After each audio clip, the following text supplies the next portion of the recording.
Prislovic keeps it alive. Oh, Crawford, the fancy footwork and a fabulous finish. JackJumpers chance.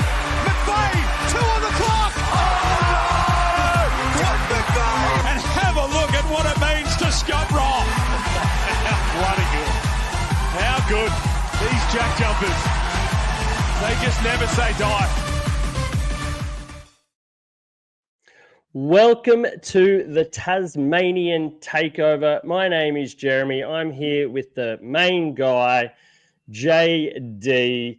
Look, we're losing Berto, so definitely the cuteness factor of this podcast has crashed dramatically with our two ugly mugs on there. The bearded man, the one and only Berto, is out gallivanting around in enemy territory, we think.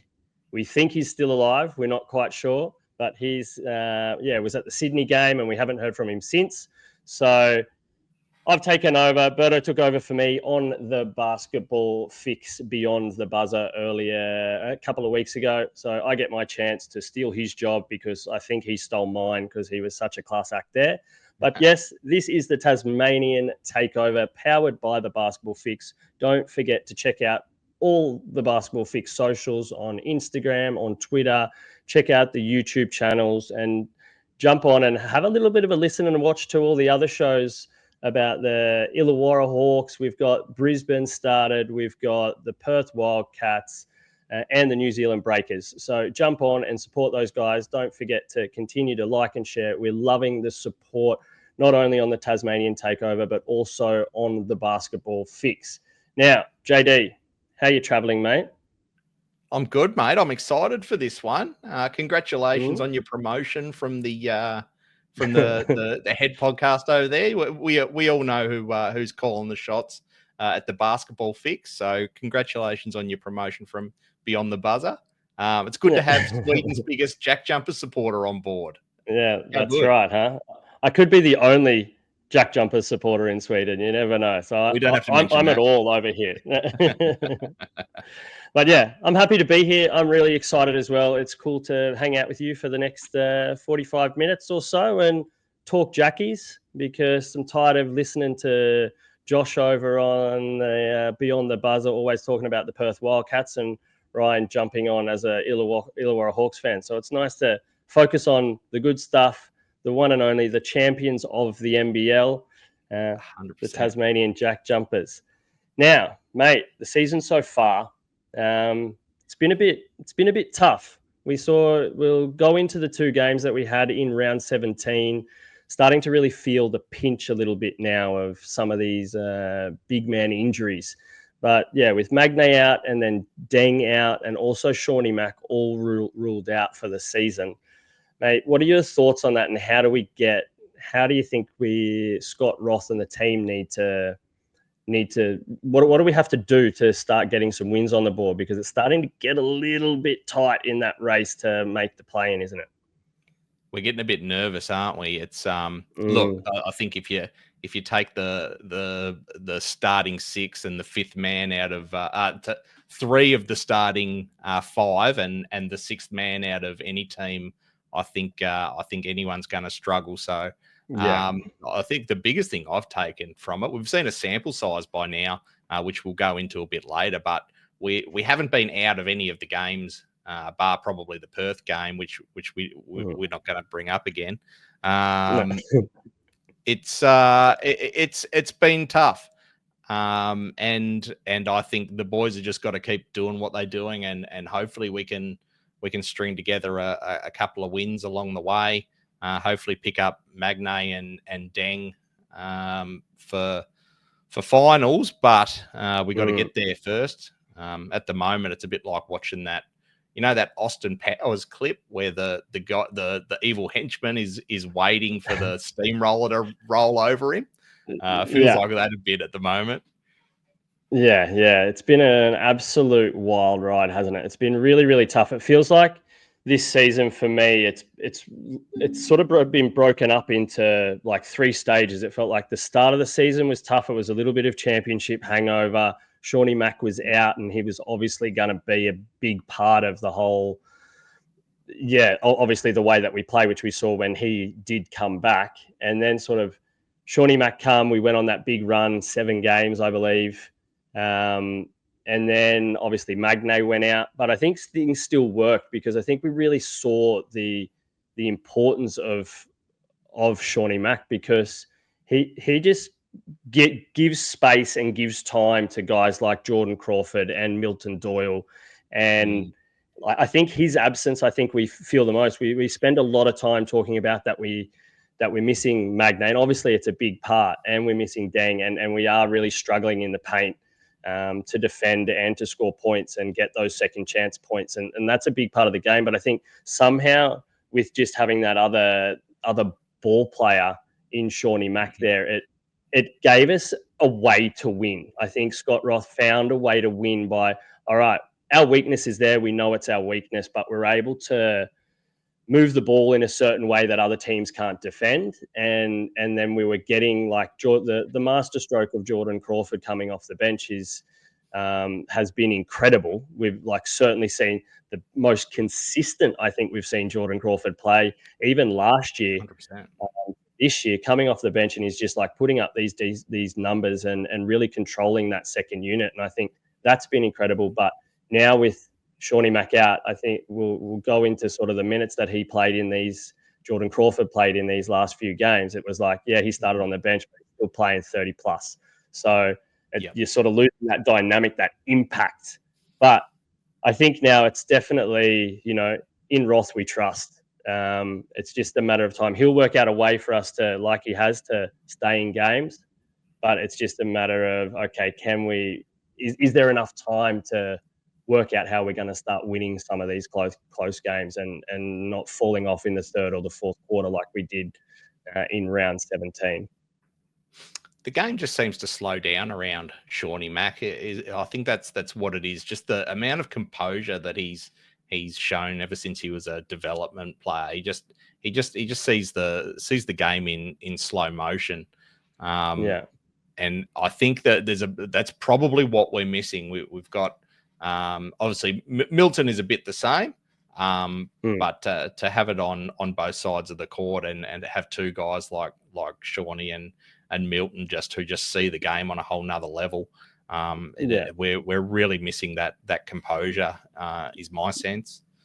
Yeah, definitely. It's just, I think, because they can both be very clutch. Like we've seen Milton win games and we've seen Shawnee Mac win games, probably not as dramatic. But I think where Shawnee Mac has been really, really key is when we're going on these like sort of bad runs in games where we just need a bucket. It's not the game-winning bucket, but we need a bucket, and we need to stop momentum from our opponent. He seems to be the one that just finds that bucket to break the run of the opposition, and then I think that also then helps because when it comes to these clutch shots, Milton knows, okay, if he misses or whatever, there is another option, and it's harder to defend because now teams can just go, okay, in these clutch moments when they need something, we can just double Milton and he's the one that's going to score, or obviously Jordan Crawford. But then you put a third man in Shawnee Mac there, makes us difficult to beat. So his importance has been as big, if not bigger, in my opinion, of losing McVeigh. I think Shawnee Mac being out, we won 7-2 when he played the 9 games that he played, 7 wins and 2 losses. But even in the second loss, the game was in the balance against Illawarra, and he was injured, and we couldn't find that clutch play that we needed. So that could have also been a win, and then he's gone, and we've gone on this new run of losses, and it's really hurting. What are your thoughts on this is a question without notice? What are your thoughts on the decision for Craig Sword to have his contract terminated, and now we're in the situation we're in now? Obviously, he wasn't getting the minutes that he was expecting because he was stuck behind players like Sean Mack and Anthony Drimmick. But he was effectively the next man up, right?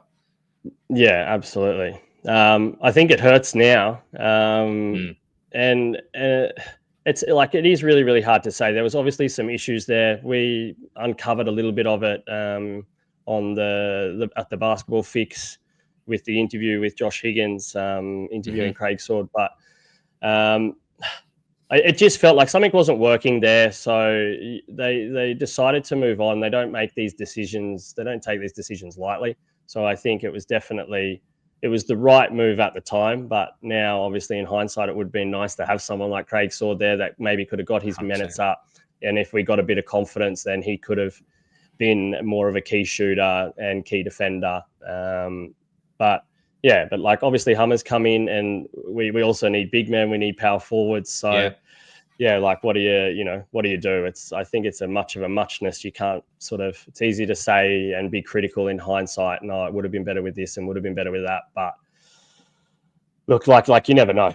It could have been absolute turmoil. We could have been getting pumped even more in the paint if we didn't have Hummer. His numbers have started to go up, and he's been playing a little bit better. Besides a few little crazy things and in key moments that we'll discuss also later on the show. But yeah, I think it is tough. I think it's a shame that Craig Sword didn't work out, because it felt like he's a really motivated guy, and it was a shame that he just didn't seem to fit in the scheme of it all. But yeah, shit, we could use him now, definitely. Yeah. You've played enough games for playoffs, Craig. If you're listening, back down to the island state, mate. Yeah, that's right. Get on a flight. But we'll see some guys step up. It's that next man mentality. We just hope. Yeah, I think really now, we just need to get one, maybe two more wins to sneak in, and then if we get McVeigh back and Deng and it's finals, and we've got the experience of the championship run, things change very, very quickly in the NBL. And I think we just need a little bit of luck on our side to get a result, and maybe some other teams not to get the result. And you never know. Once you're in the finals, anything can happen. So, but JD, let's dive a little bit deeper into these games that we've been talking about. We had two tough losses in round 17. The first one at the Spark Arena in New Zealand. What a wild game it was. Well, it started crazy, didn't it? Like we scored the least amount of points we've ever scored in a quarter, scoring just 8 points in the first quarter, but come out in the second quarter and had the highest quarter score we've ever had in 37 points in the second quarter, and got ourselves back into the game. But then, things just didn't really go our way in that one, and New Zealand pulled away in the end. I think we really sort of saw our depth get tested in that game, and also the McVeigh factor in that one, where Sam Menenga just went off. This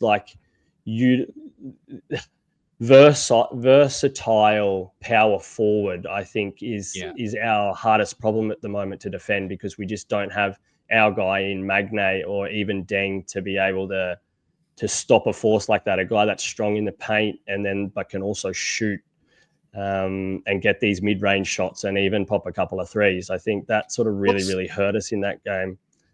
What's he doing next year? He'd look very good in green, Sam Menenga, I reckon. He was unstoppable. I love the big black arm sleeve he's got going. He seems like a bit more of a quieter sort of guy, maybe off the field, which Scott Roth likes. Yeah. I reckon we could find a number for him next season if he's about. Yeah, absolutely. Because he's just Sam Menenga's season's been a little bit up and down. He sort of felt the effects of Taco Fall coming in and sort of not really knowing where he stood when Taco come in and was going to take some of his minutes. But then just all of a sudden, he's just started to go off the last few weeks. He's been one of the best players in the league, in my opinion, over the last sort of 2 rounds, because he's just been powerful. Even though they've been losing games, he's sort of really stepped up and taken it upon himself to perform and try and get New Zealand out of the rut that they're in. But their season is basically over now with their latest loss after they beat us. But do you have any other take on that game, and what was your sort of breakdown? it was a bit of a crazy it was a crazy one to watch. So the first quarter we looked all out of sorts a little bit, and then the second quarter we played this game style that I haven't seen before, in that it would go up to New Zealand's end, we'd get the rebound, and then we'd just lob it NFL style the length of the court and get an easy bucket. Where has this been, Scott Roth? It's so good to watch. It's obviously a pretty taxing game style, because we didn't see it again in the third and fourth quarter. Maybe New Zealand cottoned on to what we were doing, but it just seemed like our depth was tested, and that maybe we run out of legs a little bit in that one. Jordan Teapot Crawford was fantastic. Fabian Krislovic also had a really good game. It's great to see Fabs back in form. He had such a tough first half of the season. To see him really coming in and really stepping up in really trying to fill Magnay's enormous shoes. It's really good to see Fabs being competitive and actually having some influence on games finally. I think, my last thoughts on this game was that although accuracy wasn't really that bad, we're at 46% for this one. Again, I just feel like we're missing important shots at critical moments. Just when we need a three to just go in, they're just lollipopping out, and it's sort of. I feel like sometimes we can kill our own momentum just with poor shooting. Yeah, definitely. And like, not to rave on, but it's the Shawnee Mack factor. Like, he's that guy that gets that shot or gets Milton the space that he needs to sink one, or Crawford. That sort of definitely really hurts. Like, and I think you're spot on. We played this really fast pace, obviously, in the second quarter to score so many points, and maybe that's sort of the way that we do need to play. Like, I think you can take a lot out of that quarter and go, okay, maybe this is the game plan. We need to move the ball fast. We can't set up as much because we don't have that power down low. We can't do the usual sort of post plays and things like that because we don't have the size or the guys that are familiar to be able to play that game. So maybe it's all about trying to move the ball a little bit faster and get some more fast break points, because like we got outscored 52-38 in the paint. Their two best players, best scorers, Sam Menenga and Lopez. So obviously we can't play this sort of slow down game, moving the ball to our power forwards and our centers. So, maybe this is where we need to go. And I think we saw it a little bit also in the next game, which we'll break down in Sydney. The points in the paint were much lower there for both teams. It was more about shooting and accuracy. And I think that's what we need to maybe force other teams to play like, because we're good at defending from the perimeter and we want to just move the ball as fast as possible. So maybe that's something we need to take out of it, but it was a shame. It's a big loss because we've got a pretty hard schedule to finish the year, and it would have been nice to get that win against New Zealand, one of the obviously weaker teams in the competition. So it's tough. Do you think that was the critical one we needed to win? Do you think this could be potentially season ending with that loss? Like, I want to say no, because there is still we've got 4 or 5 games left, 4 games. And I absolutely want to say no, because I think we might be able to pinch one of these last few games. And we want to be possibly able to pinch a couple to be assured that we get in. But I think when we get there, and if we've just missed out by one win, I think we're going to look back at that opportunity and the game being so close there in the third quarter, and then letting it slide. And by letting it slide by the amount we did as well, by 10 points like that, that's not Jackie's. That's not Jackie's at all, So yeah, I think I'm going to say no, it's not season ending, but I think that one will hurt if we don't make it in when we look back at it, for sure. Then we moved on to Sydney, where we've actually got a clip. It could even possibly be the last known vision of our mate Berto at Qudos Arena. He was live. He was behind enemy lines. He was at the game. Even though he says that he still bleeds a little bit of purple or whatever it is, he's all about the Jackies now. And we're not quite sure if he survived that game, so we may have given someone a bit of cheat. But we've got a little video clip here that we'll cut to, and this could be the last vision of Berto. And Berto, if you're out there, just reach out, mate, because we're not quite sure. It'd be good to get a hello and see if you actually got out of the arena alive. But here's Berto's breakdown of the game live from Qudos Arena, a few days ago. All right, so not a win, but very close game all the way through. The boys were definitely in it all the way. I have to say that was an absolutely awesome game to watch. So gritty, so scrappy. And look, if we can make it into play-ins, it really does show that we are in with a chance.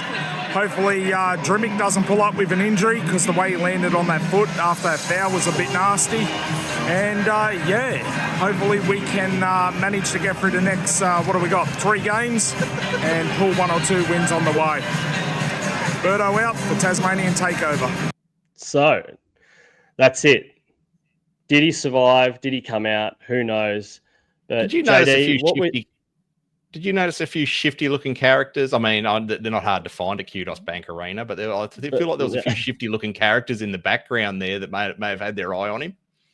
Yeah, maybe, but I think the most shiftiest guy there is that guy in the JackJumpers stuff with the 100%. beard on. So I don't think you get any more shiftier than the way that Berto looks, especially when he puts on those speed glasses. I've got a good photo of him on the basketball fix where he's got his shifty speed black glasses on and his hat backwards. So I don't know. I'd be more scared of Berto than anybody else at 100%. I reckon he can take.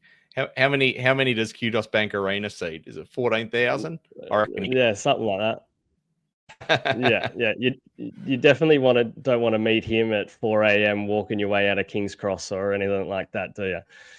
100%. You'd be very, very wet in the back of your pants.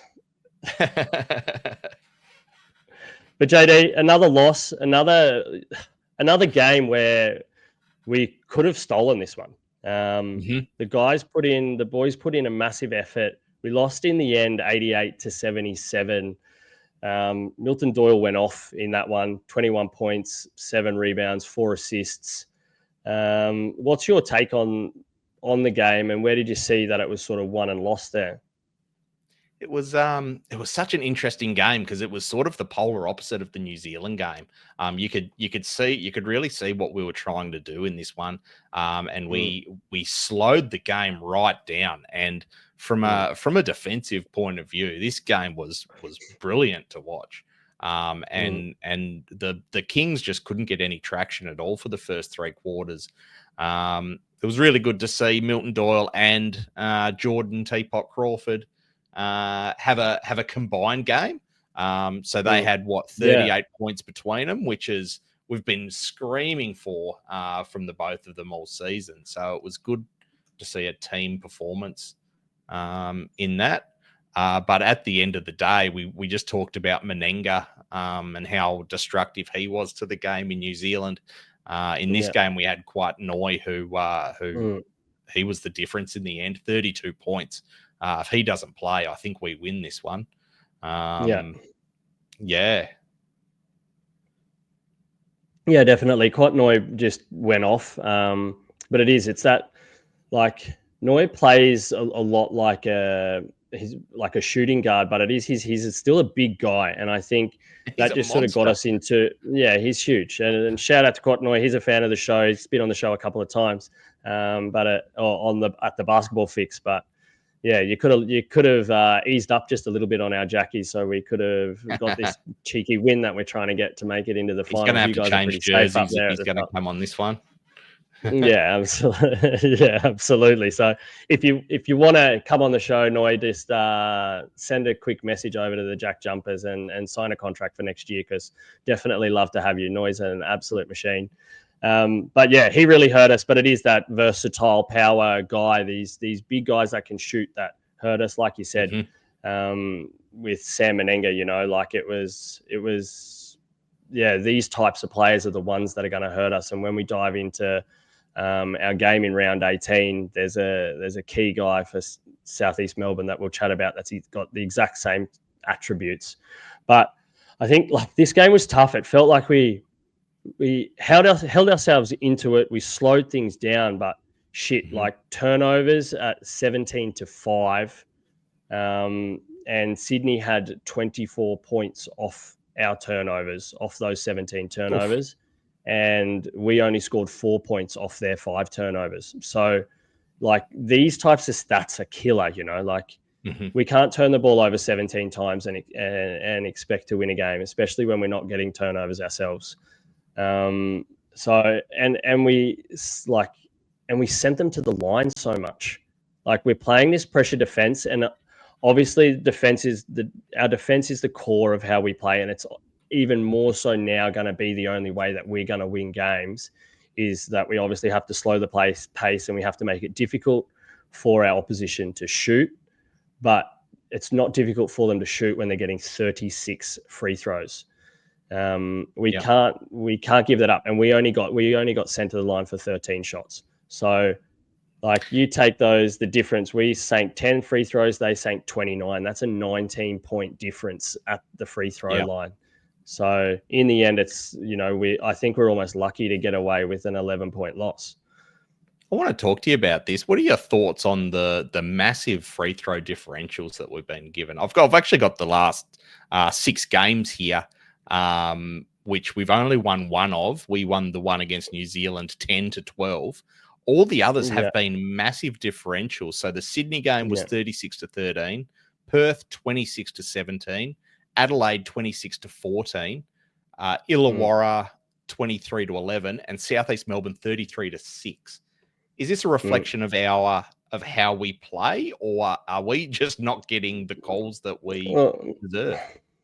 Like, I want to jump on the Scott Roth wagon. He seems to be going right at the referees at the moment, but I think it's easy. I think it's easy to do when you're losing. We didn't see so many comments and calls against the referees when we were on a 7-game run. So I think it's a little bit of frustration from Roth to be blaming this stuff on the referees, because he's really feeling the pinch of obviously starting to lose the games and maybe missing out on the playoffs. But like for me, it comes down to what we've been rambling on about and what we ramble on about all the time. It's our ball movement and it's our positioning in the paint, and that's where teams are.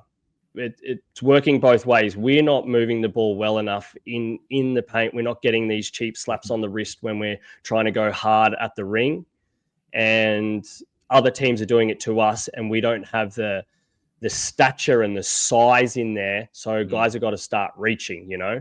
So I think that's pretty much what it comes down to in the black and white from the basketball knowledge that I have is we're getting muscled down low and giving away cheap fouls because we don't have the size and the strength and the big bodies down low, and where other teams do, and they're sending our big guys at our sort of small guys, and also guys you got to think that aren't used to playing that role. You know, you've got like, you know, Fabs and Drimich and that are having to, you know, try and be these bodies inside, and that's not usually where they defend. So even though they're professionals and you think, okay, they have the skills to do everything, they're still playing out of position and somewhere where they're not training. Like now they're at training and in the gym and learning how to do this, but they're learning a new skill to do it at an elite level, and they're not as elite as guys that are coming at them, like, you know, the likes of, say, Menenga or, you know, Kuot Noi in these 2 games, or, you know, any other the big bodied guys that they come up against that play in those positions. They know how to get those fouls, and they know that these guys are playing out of position. So that's why we're getting smoked. But we've got to be better. We can't be giving away 36 free throws a game and not getting inside ourselves. We're going to have to start either, you know, we're shooting from the perimeter and we're good at that, but we've got to start sending some guys in there to get some of these free points.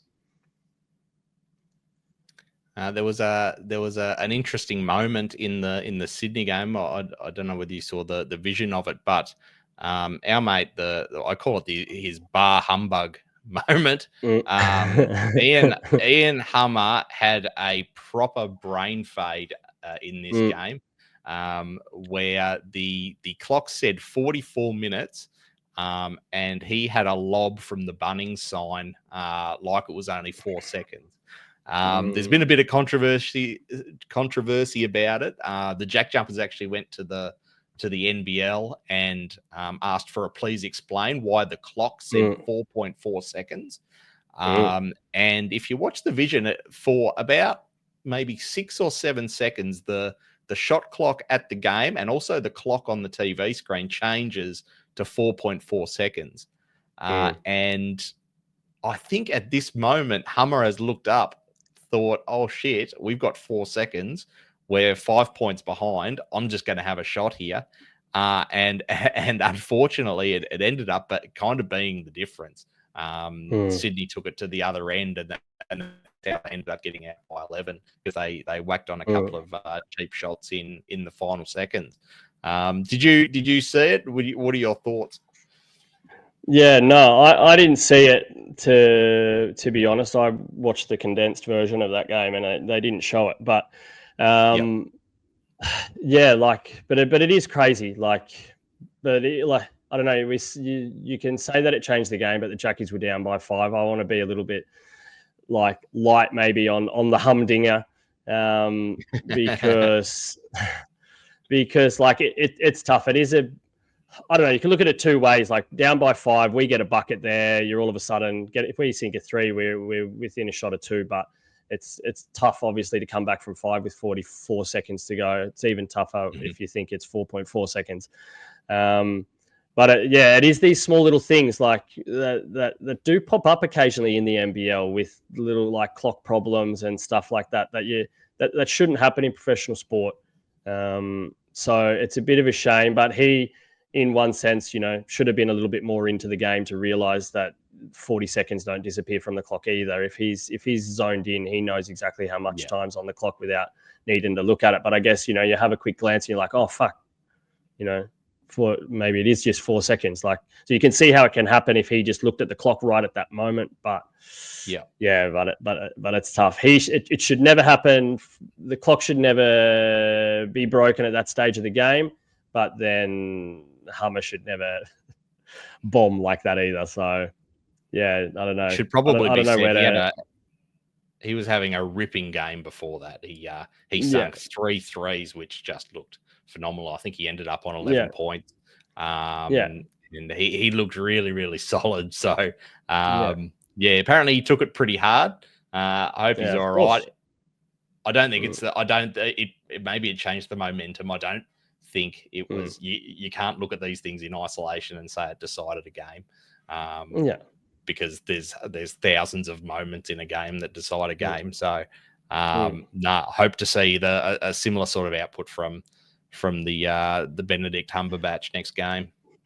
Yeah, definitely. I think he had the most minutes that he's played all season in that game. I think we also saw a lot of minutes from Steindl, which he played like 10 more minutes more. Both of those guys are stepping up and trying to fill that void of Deng and Magnay and Shawnee Mack. And I think, like we said, I think that's the way we got to play. It's obviously Sydney are fourth quarter specialists. I'm just trying to remember the number from one of the reports that I've written. I'm pretty sure they had won like 13 of their last 12 of their last 13 fourth quarters.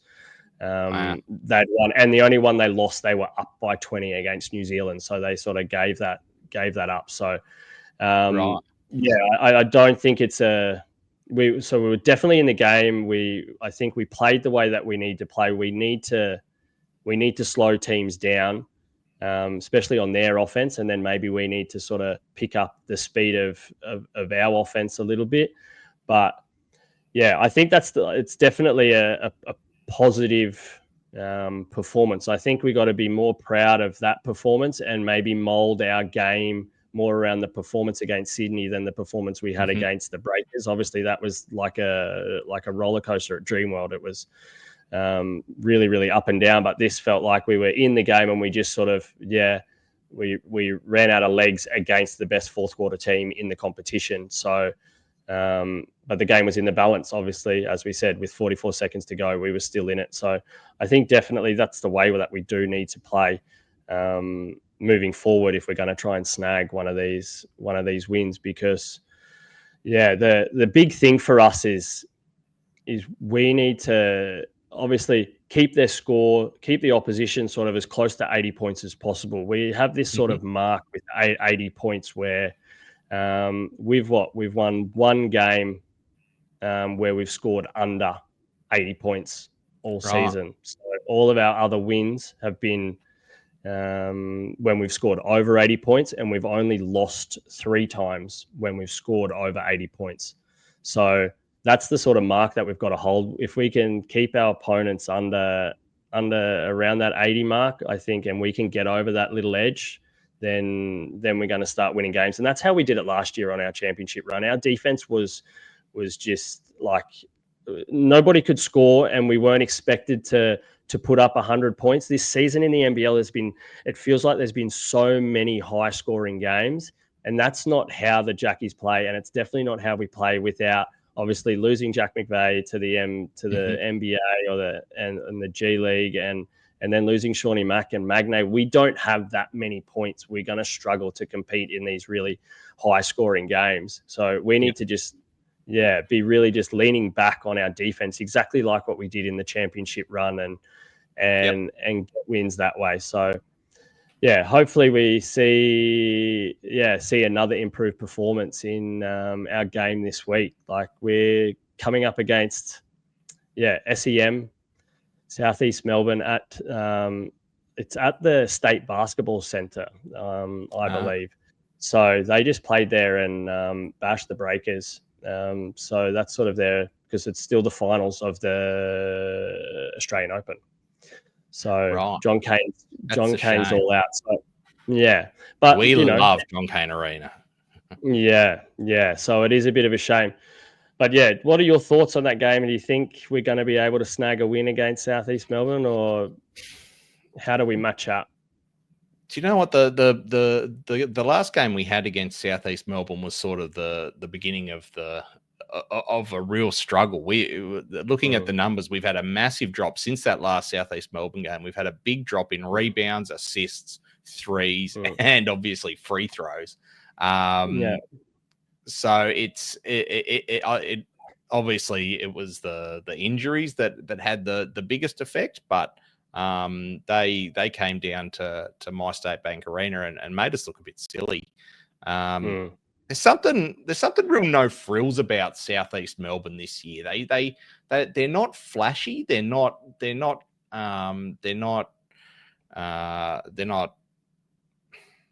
the LA Lakers by any chance. They're not the Sydney Kings where they're all razzle dazzle. They're just a bunch of players who know their role and they do it really, really well. With the exception of probably Malik Lewis, who's absolute Hollywood. He's a gun. Last podcast where you come up against Southeast Melbourne, I said if we stop Sobey, we stop the Phoenix. I was wrong. We effectively stopped Sobey. He had a very quiet game against us. Unfortunately, Derek Walton Jr. stepped up and had an absolute field day. And that was probably the difference in that game. But he's not there this week, so I'm sticking with my theory. If we stop Sobey, we can stop the Phoenix.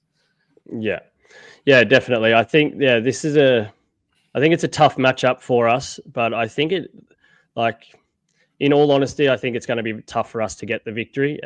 This isn't probably the game that I would circle and go, okay, this is the one that we can win in the run home. I think, we need to force them to play to our defensive strengths and obviously try and keep them out of the paint, which is obviously easier said than done. I think we need to force the hand of guys like Sobey to be taking perimeter shots, because that's where we defend the best. We're We're good from the outside. We're the best in the league. We're the hardest team to shoot against from three, or the opposition has the lowest percentage. So I think that's obviously what we need to be forcing and trying to keep them out of there. I would like to see us come out pretty hard and physical early, especially against Geordie Hunter. And probably the most dangerous guy, I think, in this one is Matt Hurt, because Matt Hurt he's that category of player that's hurt us while we've been missing McVeigh. He's got the same. He can get rebounds. He can drive hard to the basket, but he can also pop up and get a three. And I think we find someone. We don't have that defender that can really shut down a guy like that. We've got a guy that can stop him on the perimeter, but I don't think we've got someone that can go with him and mark him both in the paint and on the outside. So, yeah, I think this one's going to be tough. I even have Southeast Melbourne as a little bit of a dark horse to win the championship, to be honest. Like you said, they're not flashy. They're sort of playing the way that we played at the end of last year. It wasn't about, like you said, it's not about all the flashlights and the stars and the big comments in the media, but they're like secretly on a run that could see them end up in the top two if some of these two teams, if either Perth or Illawarra start dropping games. So they're for me a really, really impressive team, even with Derek Walton Jr. going down, because we've seen, like you said, like Nathan Sobey has stepped right up for them, and he's a danger. I think we can keep him quiet in this game, but in the long run, I think a lot of teams struggle to sort of shut him down when he's playing this like high energy basketball that he's found under Josh King, their new coach. So. Yeah, I think they're a danger. They're a danger this week against us, and they're a danger for the championships. But I'd love to pinch one. Like if we can just be aggressive early and keep Geordie Hunter out of the mix and make them shoot, then we're a chance. We're always a chance, and our defense is always going to give us a chance. I'd love to see.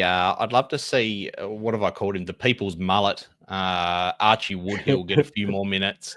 He seems like he's got that bit. He seems like the only big body we've got healthy at the moment. Yeah, let's see how he goes against two quality tools for Southeast Melbourne. Just give him a role. Just mate, you're a brick wall. You stand in the paint and you don't let anyone through.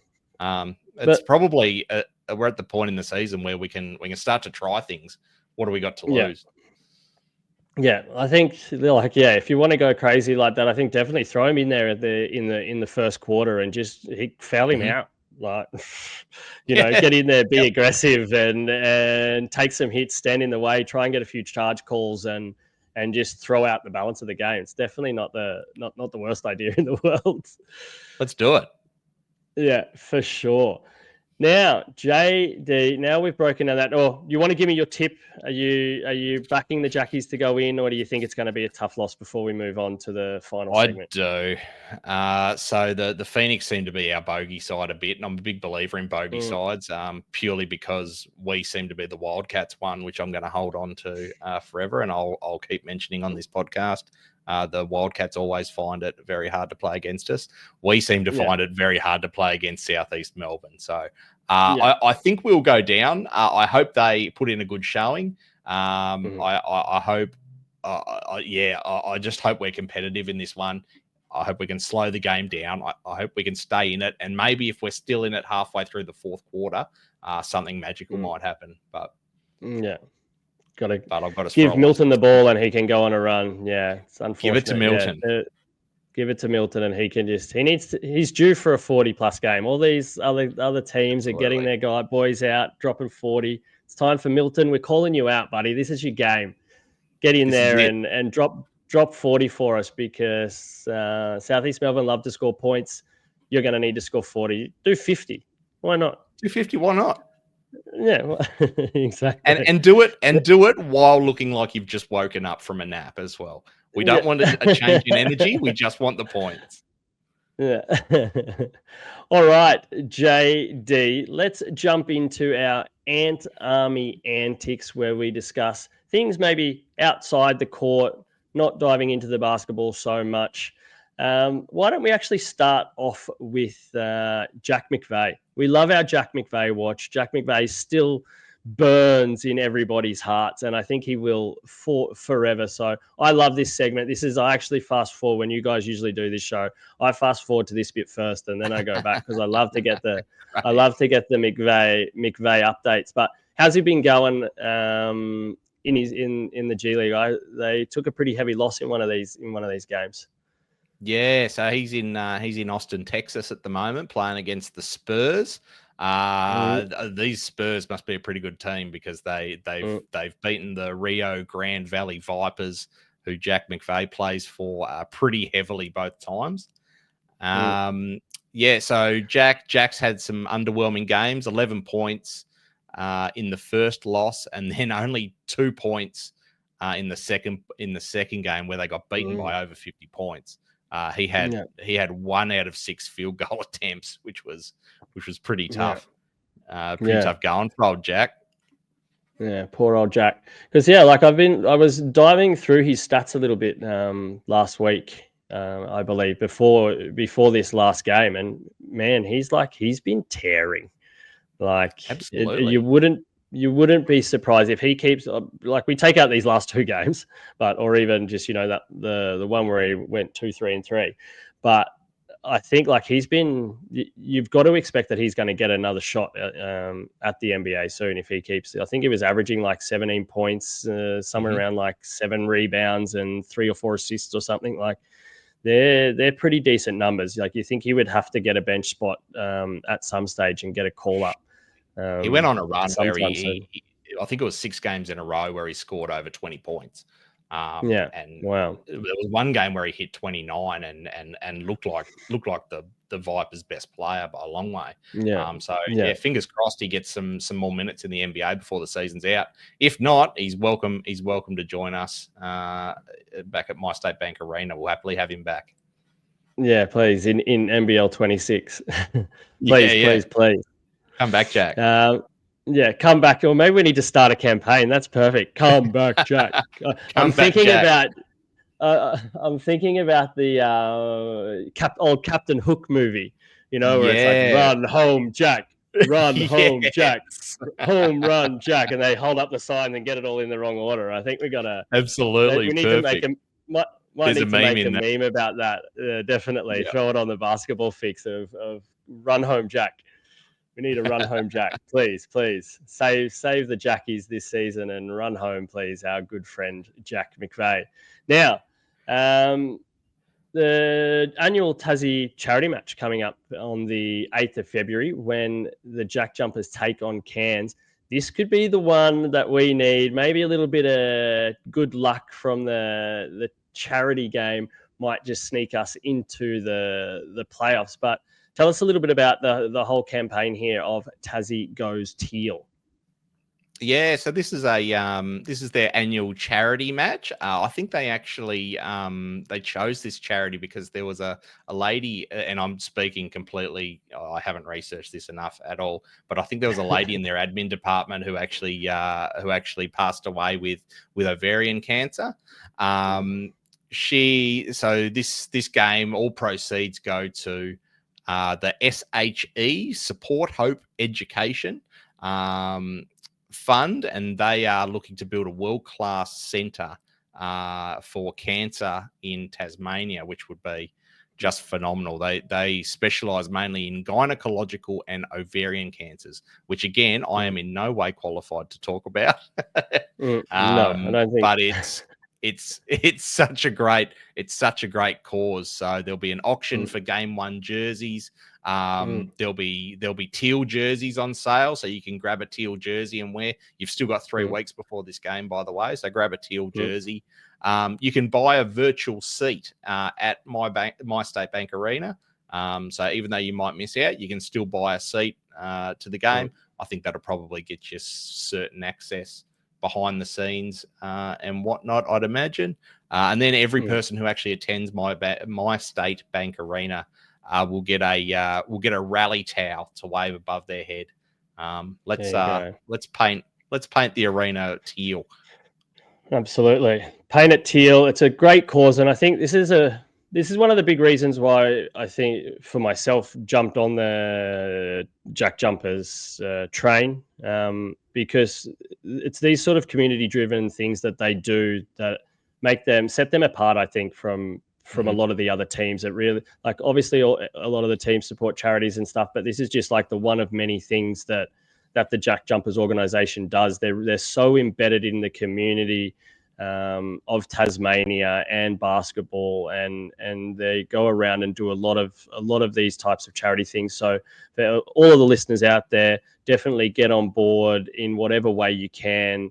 But if it is buying a virtual seat or buying a jersey, because it's going to a great cause. Anybody that's been affected by cancer in general, I think, appreciates all of these sorts of things, because you just wish that there was just that little bit better research or a closer step to finding a cure. So please, everybody, jump on board, support the Jackies when they go teal, and get to the game and support the JackJumpers so we can win that last match of the season against Cairns and maybe just sneak into the playoffs. Let's do it. Yeah, let's do it. Now, JD, I think we're done. There's nothing left on the run sheet for us besides reaching out to our fans to jump on board. Feel free to comment on the videos or any of the social media that gets posted through the Basketball Fix, and feel free. We'd love to get some questions on here by fans. So please reach out to the guys, send messages, slip into our DMs, if you will, and send some questions, because we'd love to have a little bit more interaction with the people that are listening to the podcast and that are dedicated JackJumpers fans just like us. So please do that. JD, you got any final thoughts? How do you think we went today? Mate, I think if Berto is still alive, he's going to be very nervous about his seat. I thought this was a fantastic podcast. So you did a fantastic job keeping it warm, and there's a big footprint to keep warm as well.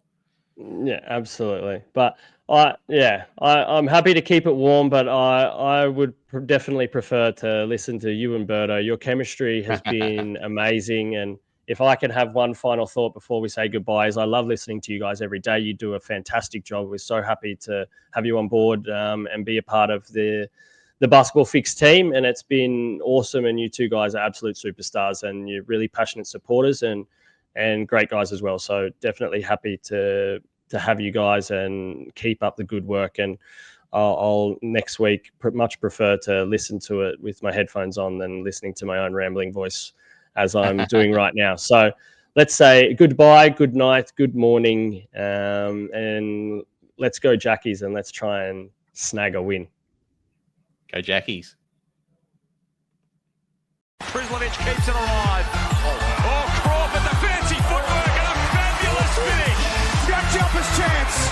McVeigh, 2 on the clock. Oh, McVeigh. And have a look at what it means to Scott Roth. Bloody good. How good. These JackJumpers. They just never say die.